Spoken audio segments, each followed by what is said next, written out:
नमस्कार, अमर उजाला.com पर आपका स्वागत है। आपके साथ मैं हूं आदर्श झा और मेरे साथ मौजूद हैं विनोद अग्निहोत्री जी। और देखिए, हम दोनों इस वक्त जुड़े हैं आपके साथ क्योंकि बांग्लादेश में जिस तरह के हालात बने, प्रधानमंत्री को इस्तीफा देकर तत्काल देश छोड़ना पड़ा, आनन फानन में इस तरीके से भागना पड़ा कि वो देश की जनता के नाम अपना संदेश एक रिकॉर्ड करना चाहती थी, वो तक नहीं कर पाई। ये सब शुरू हुआ आरक्षण की लड़ाई को लेकर। कोर्ट का फैसला आया, उस फैसले को लेकर विवाद हुआ, फिर फैसले को पलटा गया, लेकिन उसके बाद भी वो आंदोलन वहां खत्म नहीं हुआ। वो आंदोलन यहां तक पहुंच गया कि भीड़ प्रधानमंत्री कार्यालय में पहले पहुंच गई और उसके बाद वहां से प्रधानमंत्री को हटना पड़ा, फिर प्रधानमंत्री आवास तक में पहुंच गई। सेना ने अब एक तरीके से पूरे देश पर सेना का शासन है। हालांकि सेना के जो चीफ है वकारुज्जमान, उनकी तरफ से यह कहा गया कि एक अंतरिम सरकार बनाई जाएगी। लेकिन सबसे बड़ा सवाल यह है कि बांग्लादेश में जो हालात बिगड़े हैं उसके संदेश क्या है, उसके मायने क्या है। और क्योंकि भारत एक बड़ी लंबी सीमा, करीब 4000 किलोमीटर की सीमा भारत के अलग अलग राज्यों की बांग्लादेश को छूकर निकलती है, तो हमारे लिए कितनी बड़ी चुनौती है ये भी समझना बहुत जरूरी है। भारत सरकार इस दौरान, नजर जाहिर सी बात है इंटेलिजेंस एजेंसी उसकी भी रही, सरकार की भी रही, क्या स्थिति है। कुछ देर पहले शेख हसीना का विमान हिंडन एयरबेस पर लैंड हुआ, इस वक्त वो वहीं पर मौजूद हैं जिस वक्त हम ये चर्चा कर रहे हैं। और कुछ देर पहले ही एनएसए अजीत डोभाल ने उनसे मुलाकात भी की है। खबरें जो बांग्लादेश से ही आ रही थी कि वो पहले भारत पहुंचेंगी, भारत से वो यूरोप जा सकती हैं, लंदन जा सकती हैं, जो निकलकर बात आ रही थी। क्या फैसला होगा वो तो थोड़ी देर में साफ होगा, लेकिन अभी स्थिति यह है कि बांग्लादेश जलने की स्थिति में है। एक बार फिर 1975 वाले दौर में दिख रहा है बांग्लादेश। ये सबसे बड़ा सवाल है कि आखिर ऐसा हुआ क्यों, कैसे हुआ, और ये क्या कभी ठीक होगा या फिर हम एक लंबे वक्त तक वहां पर सेना का शासन देखेंगे। विनोद अग्निहोत्री जी हमारे साथ मौजूद है। सर, बहुत स्वागत है आपका। सबसे पहले मैं यही समझना चाहूंगा, अभी जो अचानक हम हालात देख रहे हैं, पिछले कुछ महीनों से आरक्षण की आग में सुलगता रहा और अब वो आग बिल्कुल धधक उठी आज। क्या वाकई 1975 से पहले वाले दौर में बांग्लादेश पहुंच गया है? क्योंकि ऐसा सब कुछ पहले वहां भी पहले भी देखा गया। एक बार फिर सरकार थी, चुनी हुई सरकार थी, जनवरी में सरकार बनी थी, वो तमाम चीजें, सरकार को तो एहसास होता है, तमाम इनपुट्स होते हैं, फिर भी कंट्रोल क्यों नहीं हो पाई चीजें? देखिए, 1975 वाली स्थिति में और आज की स्थिति में थोड़ा सा फर्क है। उस समय अचानक आर्मी के कुछ लोगों ने घुस करके, अधिकारियों ने घुस करके तत्कालीन राष्ट्रपति और वहां के बंगबंधु शेख मुजीबुर रहमान की हत्या कर दी, पूरे परिवार की हत्या कर दी। और शेख हसीना सिर्फ इसलिए बच पाई कि वो और उनकी बहन उस वक्त जर्मनी में थी। आज ये है कि ये विद्रोह सेना ने नहीं किया है, ये विद्रोह वहां के छात्रों का और छात्रों की आड़ में दूसरी ताकतें हैं उनका है। मैं ये भी नहीं कहता कि पूरा आम जनता का विद्रोह है। ये दरअसल वहां पर छात्र और छात्रों के साथ साथ जो तमाम सारी ताकतें जो हसीना विरोधी हैं, जो मुजीब विरोधी हैं, वो इसमें शामिल हो गई। आम जनता का मैं इसलिए नहीं कह रहा हूं कि शेख मुजीब की हत्या के बाद भी बांग्लादेश में मुजीबुर रहमान की मूर्तियां नहीं तोड़ी गई थी। हाँ, और पहली बार हमने वो तस्वीरें जबकि उनकी हत्या हो गई थी। आज तो हम मुजीब की मूर्तियां को तोड़ते हुए, उन पर हथौड़ा चलाते हुए जो विजुअल देख रहे हैं वो दहलाने वाले हैं। तो ये अपने आप में बहुत चिंता की बात है। और बस कुशल सकुशल शेख हसीना वहां से निकल आई, आ गई, भारत में हैं इस समय। अब भारत के बाद वो कहाँ जाएंगी, कहते हैं लंदन जाएंगी, क्या करेंगी, वो सब चीजें समय में आने में पता लगेगा। लेकिन हमारे लिए, भारत के लिए ये निश्चित रूप से बहुत ही चिंता वाली घटना है। उसके कई कारण हैं। पहला ये कि बांग्लादेश का निर्माण जब हुआ तो भारत की बहुत बड़ी भूमिका थी उसमें, और इसीलिए आम बांग्लादेशी और बांग्लादेश की राजनीतिक पार्टियां, खास करके अवामी लीग, उनका रुख हमेशा भारत के प्रति बहुत अच्छा रहा है। देखिए, शेख हसीना जब भारत आई, जब बतौर प्रधानमंत्री, तो वो तत्कालीन प्रधानमंत्रियों से, चाहे वो मनमोहन सिंह रहे हो या मोदी जी हैं, उनसे तो मिलती ही मिलती थी। वो सोनिया गांधी से भी मिलने जरूर जाती थी। अभी भी जब आई, इस बार तस्वीर भी सोनिया गांधी, राहुल गांधी, उसका कारण ये था कि जो इंदिरा गांधी की जो भूमिका थी, तो नेहरू गांधी परिवार जो है उसका एक व्यक्तिगत रिश्ता रहा। लेकिन शेख हसीना ने इस बात को मान रखा कि भारत में कोई भी सरकार हो, चाहे कांग्रेस की हो चाहे गैर कांग्रेस की हो, बांग्लादेश के रिश्ते भारत के साथ कभी नहीं बदले उनके दौर में। और यही वजह थी कि शेख हसीना की सरकार, अवामी लीग की सरकार, भारत के हितों के मुफीद मानी जाती रही। वो ऐतिहासिक समझौता जब नरेंद्र मोदी जी प्रधानमंत्री बने थे 2014 के बाद और 2015 में जो हुआ था, जिसमें सीमा का विवाद जो था दोनों देशों के बीच, वो हल हुआ, ये सब हो पाए।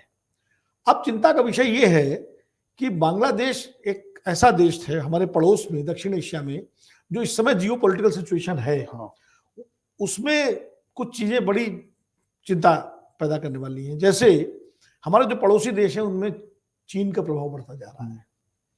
पाकिस्तान तो कभी हमारा मित्र रहा ही नहीं, अपने जन्म से ही वो उसका व्यवहार जो है पूरा भारत के प्रति विद्वेषपूर्ण है, और चीन का प्रभाव वहां जबरदस्त है, अमेरिका और के बाद चीन का। नेपाल को आप देख लीजिए, ओली जी फिर प्रधानमंत्री बन गए, जिनको प्रो चाइना माना जाता है। वो एक अलग चुनौती पहले से ही है। मालदीव देख लीजिए, नशीद ने जिस तरह भारत के सैनिकों को वहां से भेजा गया, कोई आउट इंडिया टाइप मूवमेंट चला वहां। आप म्यांमार देख लीजिए, ऑन सान सू की सरकार को गिरा के, और जिस तरह वहां पर जो है बदलाव सेना ने कब्जा कर लिया, पूरी चीन के प्रभाव में है। श्रीलंका में जो घटनाक्रम हुआ वो हम लोगों के सामने है। अफगानिस्तान में तालिबान आ गए। तो कुल मिलाकर के जो भारत का दक्षिण एशिया का परिदृश्य है उसमें हम, और एक बांग्लादेश ऐसा देश बचा हुआ था अभी तक जहां एक भारत के प्रति अच्छे रिश्ते रखने वाली सरकार थी। अब वो भी जो अराजकता में फंस गया, और सेना वहां अभी देख रही है, और सेना ने कहा कि अंतरिम सरकार बनाएंगे। उस अंतरिम सरकार में कौन लोग होते हैं, क्या बीएनपी जो खालिदा जिया की पार्टी है वो उसके लोग होते हैं, या अवामी लीग का भी रिप्रेजेंटेशन होता है, क्या होता है, ये देखने वाली बात है। खबरें आ रही हैं कि शायद बीएनपी के 2 लोग हैं जिनके नाम लिए गए हैं, वो उसमें होंगे, वो चलाएंगे। खालिदा जिया के जो बेटे हैं सर, उन्होंने ट्वीट किया, और ट्वीट में इस पूरे आंदोलन का एक तरीके से अपनी पार्टी की तरफ से भी क्रेडिट लेने की कोशिश हुई। समर्थन भी था, क्रेडिट भी था कि ये आंदोलन था और हमारा सपोर्ट था, और इसके नतीजे। तो इसीलिए मैं कहता हूँ कि इस आंदोलन को, छात्रों के पीछे जो फोर्स थी वो खालिदा जिया की जो पार्टी है बीएनपी, बांग्लादेश नेशनल पार्टी, वो उनका था। और वो पार्टी जो है उसके जब भी उसकी सरकार रही, भारत के साथ रिश्ते सहज नहीं रहे। ये तो मैं नहीं कहूंगा कि शत्रुतापूर्ण रिश्ते रहे, पाकिस्तान जैसे तो नहीं रहे, लेकिन जो रिश्ते हमारे बेहतर, जो गर्मजोशी वो गर्मजोशी खालिदा जिया की पार्टी में नहीं रही, सरकारों में नहीं रही। और दूसरी बात ये है कि जब जब वहां खालिदा जिया की सरकार आई, तब तब वहां कट्टरपंथी तत्वों को बहुत बढ़ावा मिला। जमात इस्लामी जो वहां पर एक कट्टरपंथी ताकत है, हुजी नाम का एक आतंकवादी संगठन वहां पर जो है बहुत सक्रिय रहा। 2009 में जब खालिदा जिया की सरकार हटी और ये आई बेगम शेख हसीना जी, तो आप देखिए बड़ा बांग्लादेश में एक तरह से खैर मकदम हुआ था इनका, और बहुत अच्छा वातावरण था। भारत में भी खुशी जाहिर की गई थी कि, और उसके बाद, उसके पहले 2009 से पहले आप देखिए अगर गूगल करके, तो कई घटनाएं ऐसी होती थी जो भारत को परेशान करने वाली थी।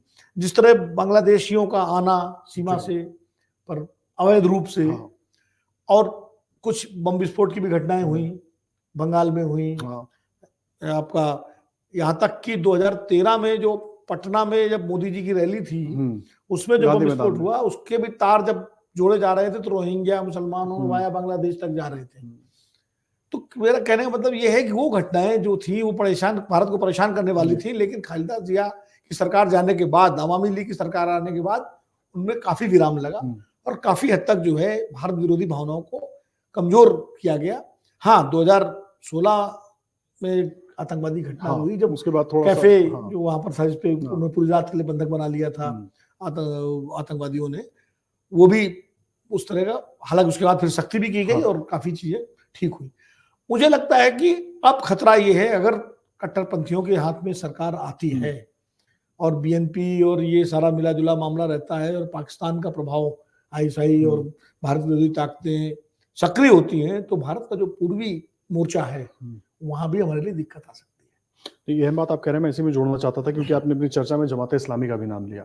अभी जो पूरा घटनाक्रम हो रहा है, और ये चर्चा अभी नहीं पिछले कई दिनों से चल रही है। सबसे पहले मैं जोड़ता हूं क्योंकि जब चीन का दौरा था शेख हसीना का, वो 3 दिन में दौरा छोड़कर वापस आ गई। उसके पीछे की बहुत सारी कहानियां हैं कि जो 4 दिन का दौरा था, एक दिन पहले आ गई कि जिस एड की वो डिमांड कर रही थी या जिस एड को लेकर बात हुई थी उसको बहुत कम कर दिया गया चीन की तरफ से। तमाम तरह की बातें हुई। एक वो, दूसरा उसके बाद ये पूरा आरक्षण को लेकर एक आंदोलन शुरू होता है, उसको धीरे धीरे आगे बढ़ाया जाता है। जो छात्र संगठन, छात्र शिविर के नाम का जो संगठन है, वो जमात इस्लामी की एक शाखा बताया जाता है। अब जमात इस्लामी को लेकर हमेशा से आरोप लगते रहे कि वो आईएसआई सपोर्टेड है। तो अब कट्टरपंथी तो है ही। अब सवाल ये है कि पाकिस्तान से तो हम परेशान थे, चीन भी भारत को चाहता है कि आसपास के जो लोग हैं कहीं ना कहीं से वो परेशान है, तो भारत भी परेशान होगा, बीच में फंसा हुआ है। तो चीन पाकिस्तान की गलबहियों का भी एक बड़ा नतीजा हो सकता है क्या सर? ये भी मैं समझना चाह रहा हूँ। अगर ऐसा है तो इंटेलिजेंस तो हमारा भी है। देखिए, बात आप सही कह रहे हैं, हमारा इंटेलिजेंस भी है, हर दुनिया में इंटेलिजेंस का बड़ा योगदान है। 1971 में जब बांग्लादेश बना तो आज भी पाकिस्तान के रिकॉर्ड्स में जो बांग्लादेश से रिलेटेड जो वहाँ के उनके इंटेलिजेंस रिकॉर्ड में, मिलिट्री रिकॉर्ड में जो फाइल है उसका टाइटल है अगरतला कॉन्स्पिरेसी। समझे? तो मतलब वो उसको मानते हैं वहाँ की जो बांग्लादेश का आंदोलन था और बांग्लादेश का जो को लेकर के जो पूरा मुक्ति वाहिनी से लेकर के और सारा उनका मानना है कि हमारे भारत का, उसमें भारत की खुफिया एजेंसियों का पूरा योगदान था। और भारत ने बाद में तो भारत ने सीधा इंटरव्यू नहीं किया जब लड़ाई हुई, तो वो उनका माना जाता है। तो खुफिया एजेंसियों का निश्चित रूप से बहुत योगदान होता है तमाम सारे ऑपरेशंस पे। अब मुझे थोड़ा सा ये जरूर एक चिंता का विषय है कि जो मैंने गिनाए जी कि क्या वजह है कि आखिर ये सारे देश धीरे धीरे चीनी प्रभाव में या भारत विरोधी ताकतों के प्रभाव में क्यों चले जा रहे हैं, या इनकी ध्वनि। ये ठीक है, छोटे देश हैं, भारत के खिलाफ सीधे नहीं उतर सकते। इनको जो भारत एक बड़ी ताकत है दक्षिण एशिया में, और एशिया में भारत और चीन दो बड़े देश हैं, लेकिन पाकिस्तान तो खुलकर भारत के विरोध में रहता है जी। वो तो उसका तो अलग एजेंडा ही है ये। लेकिन अगर भारत विरोधी भावना इन देशों में पनपती है किसी भी स्तर पे, तो हमारे चिंता की बात है। और इसके लिए मुझे लगता है कहीं ना कहीं हमारे खुफिया तंत्र की एक कम विफलता तो सामने आती है कि ये घटनाओं का पूर्वाभास होना चाहिए था ना। हाँ। अगर आप हमारा तंत्र मजबूत है तो मालदीव में क्या हो रहा है, यहाँ क्या हो रहा है, बांग्लादेश में क्या हो रहा है, और बांग्लादेश तो हमारा ऐसा देश जिसमें हम 24 घंटे नजर रखनी चाहिए। तो कम से कम ठीक है, दूसरे देश का मामला है, हम उसमें इंटरव्यू नहीं कर सकते, सोचना, लेकिन जानकारी तो होनी चाहिए। और जानकारी अगर होती है तो बहुत सारी चीजें, मतलब बहुत सारे क्या कहते हैं, रणनीति बन सकती है कि अगर ऐसा हुआ तो हम क्या करेंगे। वो शायद अभी वाली परिस्थिति नहीं होती कि हिंडन एयरबेस पे शेख हसीना मौजूद हैं, एनएसए वहां जाकर मुलाकात करते हैं। समय के हिसाब से देखें तो करीब 5:30 बजे जो जानकारी मिली उनका प्लेन वहां लैंड हुआ। मालदीव में अब्दुल कयूम थे, बड़ी क्राइसिस आई थी, राजीव गांधी प्रधानमंत्री थे, लेकिन चूंकि प्रीएम्प्ट हो गया था वो, तो हमारे कमांडोज ने, पैरा कमांडोज ने जाकर के उनको एयरलिफ्ट किया। और जो वहां तत्व थे जो गड़बड़ कर रहे थे, गयूम के इनविटेशन पे गए थे, अपने तय नहीं गए थे। ऐसा नहीं भारत जबरदस्ती जाके गयूम राष्ट्रपति थे, उन्होंने तुरंत भारत से मदद मांगी। भारत के हमारे पैरा कमांडोज गए हमारे, उन्होंने जाकर के वो जो विद्रोही तत्व थे उनको काबू किया और उसके बाद वापस मालदीव को जो है सुरक्षित हाथों में छोड़ के आ गया। तो कई बार जब चीजें पता होती है तो अपने तरीके से हो सकता है। मान लीजिए अगर ये जानकारी, मैं एक काल्पनिक बात कर रहा हूँ, हाइपोथेटिकल जो होता है, अमेरिका करता है नहीं करता कई बार। तो अगर शेख हसीना के पास ये इनपुट होता, उनकी इंटेलिजेंस तो फेल्योर है ही, वो तो पूरा टोटल फेल्योर है। अगर भारत से भी ये इनपुट होता और उनको मिल जाता, जो कि एक्सचेंज ऑफ इंफॉर्मेशन में मिलता है, तो शायद वही मदद मांग लेती भारत से। अगर वो बतौर प्रधानमंत्री अगर भारत वो अनुरोध करती, जैसे वो सिनेरियो अलग हो जाता, तो जयवर्धने ने किया था ना, और हमने आईपीके भेजी थी, तब आप हस्तक्षेप नहीं कर सकते, कह सकते उसको कि हम दूसरे देश के मामले में हस्तक्षेप कर रहे हैं। अगर उस देश की सरकार मदद मांगती है तो निश्चित रूप से भारत की भूमिका होती, लेकिन चूंकि वो पता ही नहीं, उनको भी नहीं पता था लग पाया, और भारत को भी नहीं पता लग पाया शायद, और इस वजह से ये स्थिति उत्पन्न हो गई कि उनको देश छोड़ के भागना पड़ा। और आज स्थिति ये हो गई कि वो जो है हिंडन एयरबोर्स में बैठी हुई, इंडियन एयरबेस पे, और अब हम सोच रहे हैं कि क्या फैसला लें, क्योंकि अब जो सरकार वहां बनेगी, हम बांग्लादेश को छोड़ भी नहीं सकते कि हम उसके भरोसे छोड़ दें। तो अगर बांग्लादेश जो भी सरकार बनेगी उससे भी रिश्ते बनाने होंगे भाई। अब मैं एक उदाहरण और देता हूँ, जब अटल जी प्रधानमंत्री थे और नवाज शरीफ की सरकार को हटा करके मुशर्रफ राष्ट्रपति बने, वो सैनिक शासन आया, तानाशाह बने, तो भारत सरकार ने पहले तो उस पर रिएक्ट किया, कहा कि भाई लोकतंत्र की बहाली होनी चाहिए।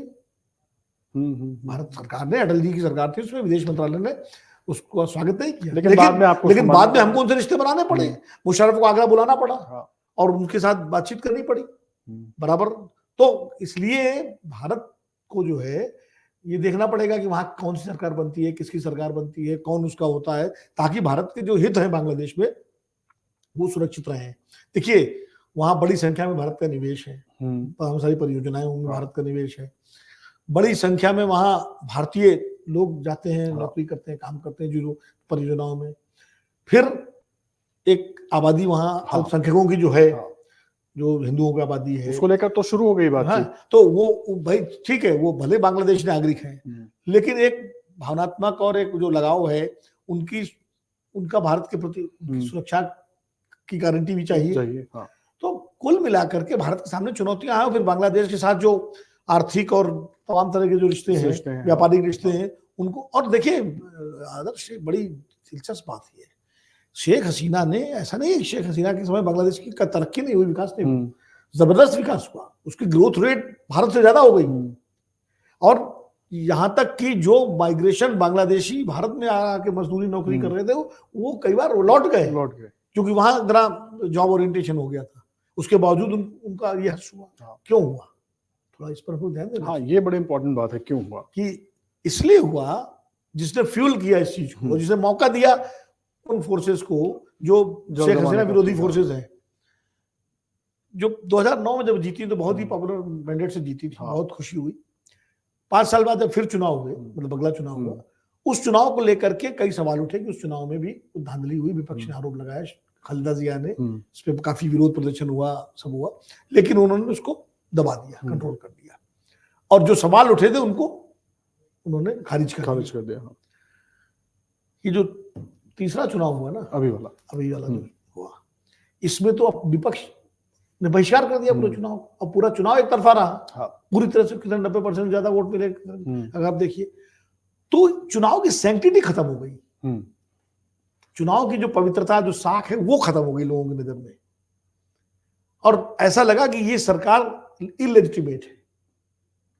ये जो भावना फैली, ये भावना नीचे तक पहुंच, नीचे तक, और उसी भावना के तहत छात्रों ने आंदोलन शुरू किया और उनको भड़काया उन ताकतों ने जो हसीना विरोधी ताकतें थी। जैसे उनका ट्वीट आ गया खालिदा जिया के बेटे का, उन्होंने इस पे, क्योंकि खालिदा जिया की तबीयत ठीक नहीं है, वो बहुत दिन लंबे समय तक जेल में रही, उनको स्वास्थ्य कारणों से रिहाई की गई है, उनकी बहुत हालत खराब है, और पूरा बीएनपी के तमाम सारे नेता जेलों में रहे, लेकिन उनका जो बाकी कैडर था उसको एक्टिव किया गया, और इस चीज को हवा दी गई। ये सरकार एक तरफा चुनाव से जीती है। तो जब एक तरफा, ये खालिदा जिया ने इस वजह से अनपॉपुलर हुई वो लोगों में, तो जो उनका समर्थक वर्ग था वो डिफेंसिव हो गया। इसीलिए कहते हैं कि लोकतंत्र में संस्थाओं का बहुत बड़ा योगदान है। भारत का सौभाग्य है, उन पर से भरोसा टूटना मतलब आप बहुत बड़ा विश्वास खो रहे हैं। भारत का सौभाग्य ये है कि भारत के जो पुरखे थे हमारे, जिन्होंने संविधान बनाया, देश को आजादी दिलाने के बाद संविधान, बाबा साहब अम्बेडकर, गांधी जी की तो चलो हत्या हो गई थी, नेहरू जी, सरदार पटेल, और जो तमाम सारे संविधान, मौलाना आजाद, जो उन्होंने एक ऐसा संविधान हमको दिया और जिसमें संस्थाओं का बड़ा योगदान था। एक चुनाव आयोग, सुप्रीम कोर्ट, न्यायपालिका, सीएजी, बहुत, और उन संस्थाओं को समय रहते हुए मजबूत किया गया सरकारों ने। एक कालखंड था इमरजेंसी का जब उन संस्थाओं पर भी सवाल उठे थे, लेकिन उसके बाद फिर सरकारें आई, बदली, और उसके बाद उन संस्थाओं को उनकी स्वायत्ता बरकरार रखी गई। तो मैं बार बार कहता हूं कि लोकतंत्र व्यक्ति से ज्यादा संस्थाओं से चलता है। अब अमेरिका में देखिए कैपिटल हिल पे जो हुआ था, वो अगर वहां संस्थाएं मजबूत थी तो दबा दिया ना उन्होंने उसको, और वो नतीजा घोषित किया रिपब्लिकन पार्टी के स्पीकर जो थे उस समय वहां के सीनेट में।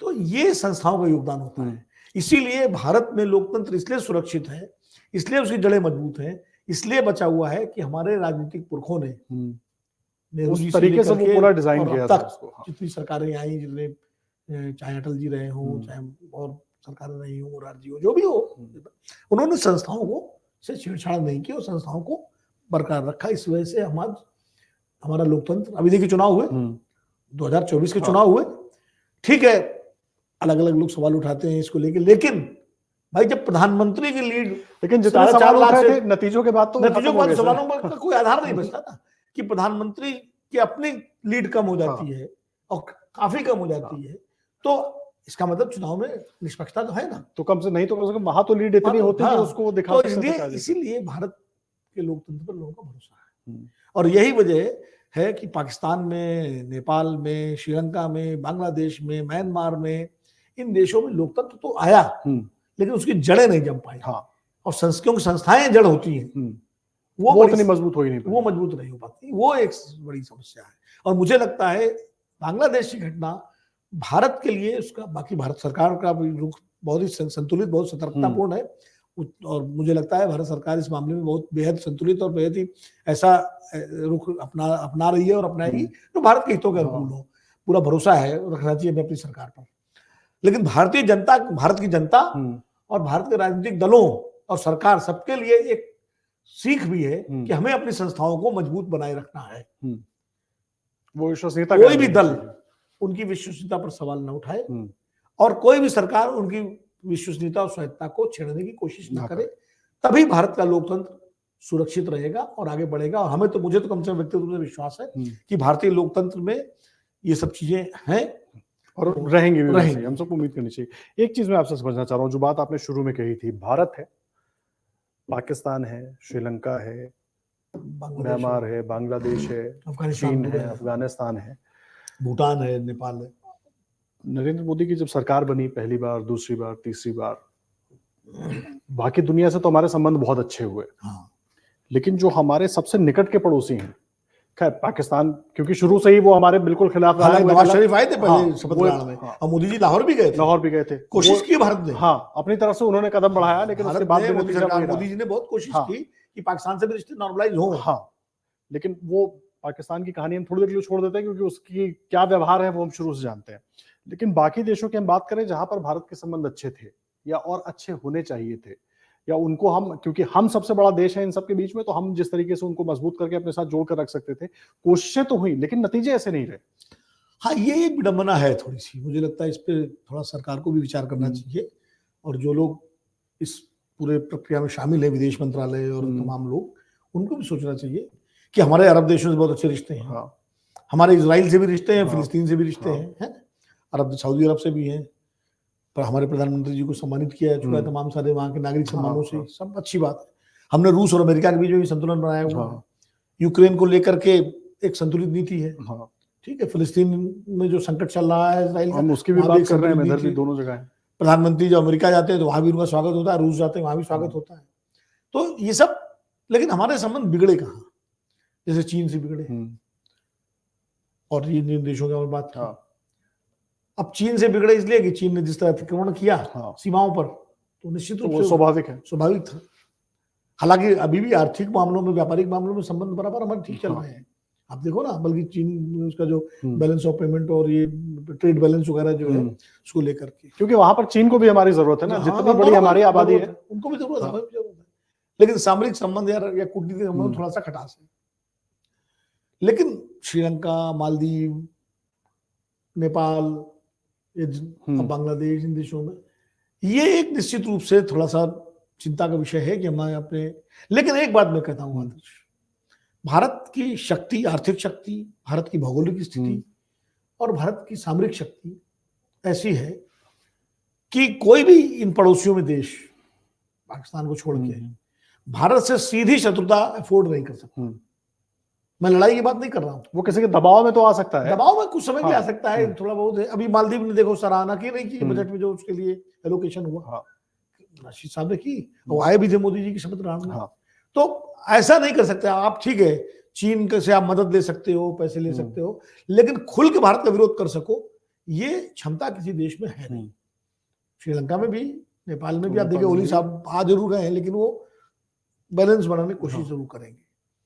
तो ये तो है कि भारत के साथ शत्रुता सीधी कोई देश अफोर्ड नहीं कर सकता, और भारत भी किसी देश को सिर्फ इस आधार पर अपना शत्रु नहीं बनाता है कि वहां कोई ऐसी सरकार आ गई हो। वैसा तो भारत का नेचर ही नहीं रहा है, स्वभाव ही नहीं है, भारत का स्वभाव।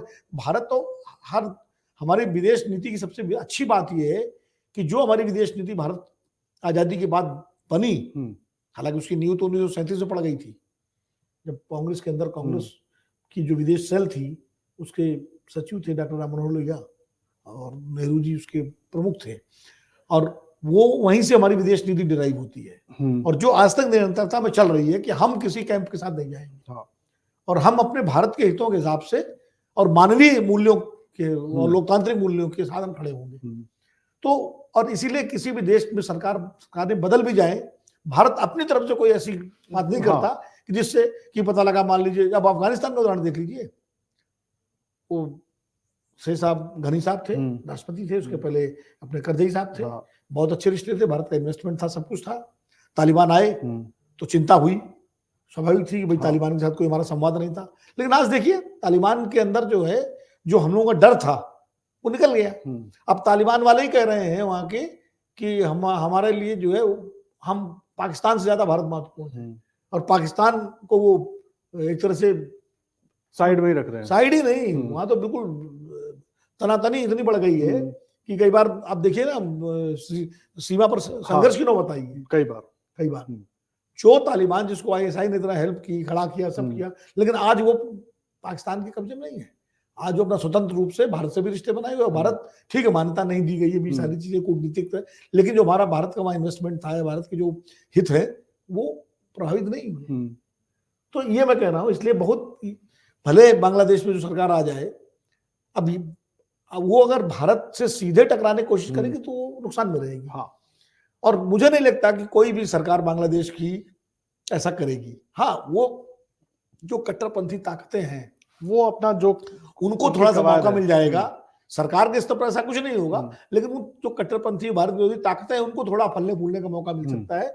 वो अपने स्तर पर नॉन स्टेट एक्टर्स जो हैं वो गड़बड़ी कर सकते हैं। वो चुनौती हमारे लिए, हमारे फोर्सेस के लिए, हमारे इंटेलिजेंस के लिए बड़ी है, क्योंकि उस तरह का वो हो सकता है उसमें। और वहां एक और जो कट्टरपंथी जमातें हैं वो एक और गड़बड़ी करती है।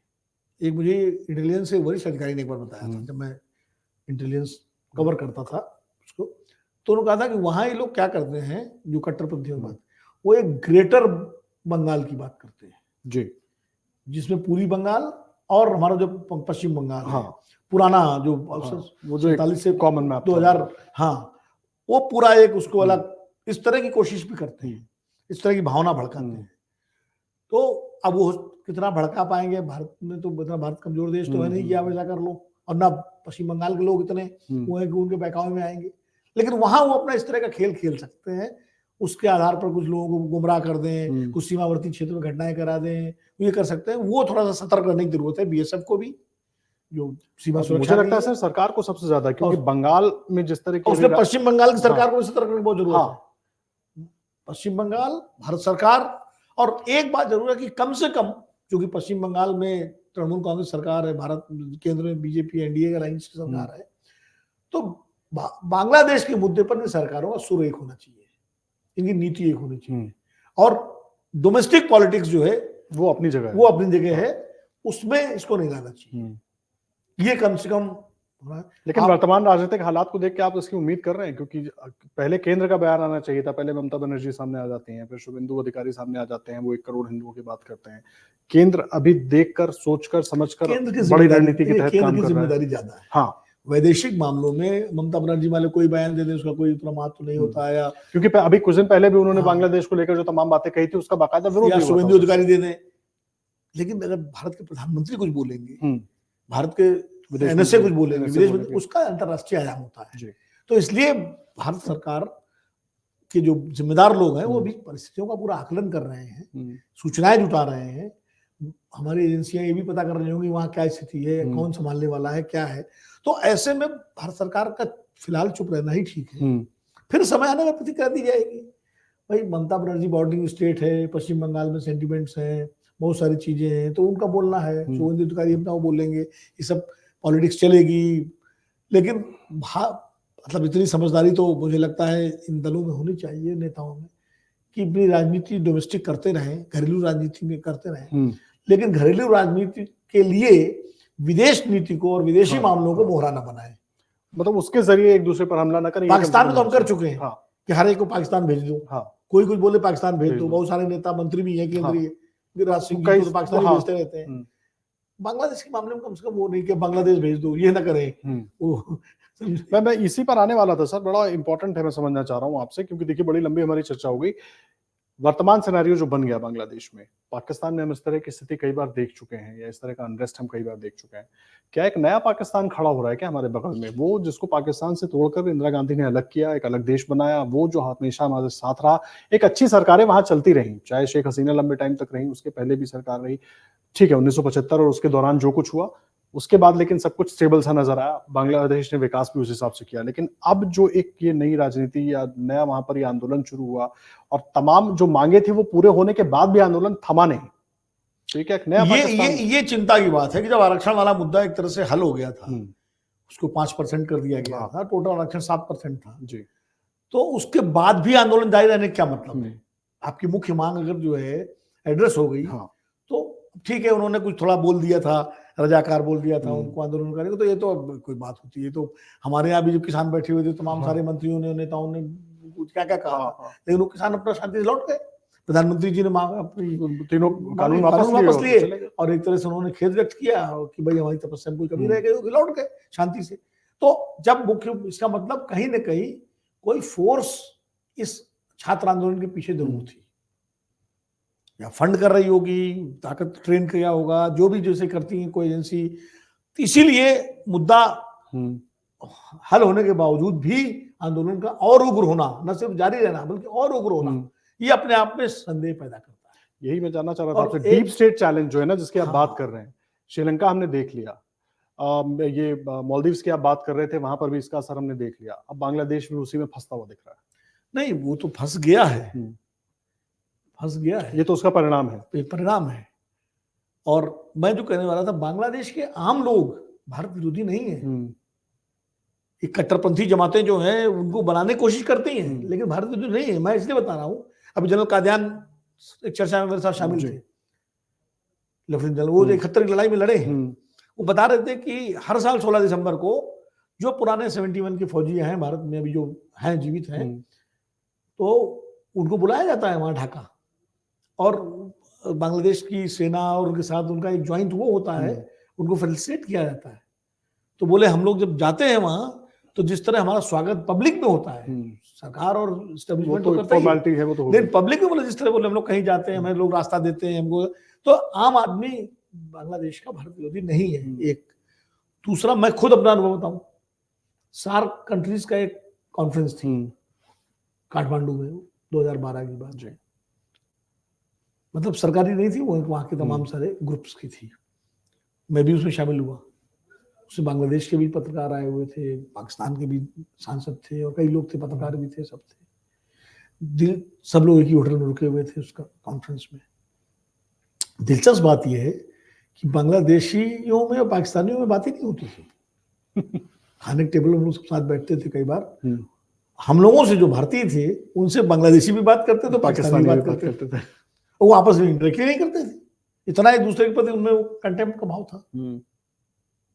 तो इसलिए बांग्लादेश का आम आदमी भारत के खिलाफ नहीं है, ये एक अच्छी बात है। ये दबाव सरकार पर रहता है, जो सरकार आती है, जो भी बनेगी सरकार, उस पर कहीं ना कहीं दबाव रहेगा जरूर। लेकिन अब उसको अगर आप अब वो कट्टरपंथियों के दबाव में कितना आ जाते हैं, उसके लिए भारत की भी जिम्मेदारी, भारत की मतलब सरकार की के साथ साथ जो भारत के राजनीतिक दल हैं, जो संस्थाएं हैं, कि आप हर बंगाली मुसलमान को बांग्लादेशी कह करके चिन्हित करने लगे, रोहिंग्या कहने लगे, इस तरह के भाषण, और खाली चुनाव जीतने के लिए, राजनीतिक लामबंदी के लिए, तो फिर उसका असर वहां भी पड़ता है जी। आप देखिए 6 दिसंबर की जब घटना हुई थी अयोध्या की 1992 में, तो मंदिर बांग्लादेश में भी गिराए गए थे रिएक्शन में, पाकिस्तान से ज्यादा। आप गूगल करिए। तो ऐसा कोई कदम भारत में लोग ना उठाए, सरकार तो नहीं उठाएगी, सरकार के प्रति तो मैं आश्वस्त हूँ, सरकार रोज, लेकिन जो दल है, जो संगठन है, और खासकर हिंदुत्ववादी संगठन है, उनसे भी मेरी अपील होगी कम से कम संयम के साथ बयान दे, क्योंकि उसका रिएक्शन वहां होगा और वहां फिर भारत विरोधी भावना को भड़काने का मौका मिलेगा वो भी, और जो अल्पसंख्यक है वहां पर उनके लिए भी चुनौती एक और इस परिस्थिति में। यहाँ से अगर मान लीजिए ललकारने वाले बयान दिए जाने लगे, जो कि एक आदत है कुछ लोग तत्वों की, कुछ ताकतों की, कि ताल ठोकने लगते हैं बिना मतलब में, उसकी बजाय संवेदनशीलता के साथ साथ चीजों को देखें और सरकार पर छोड़ दें।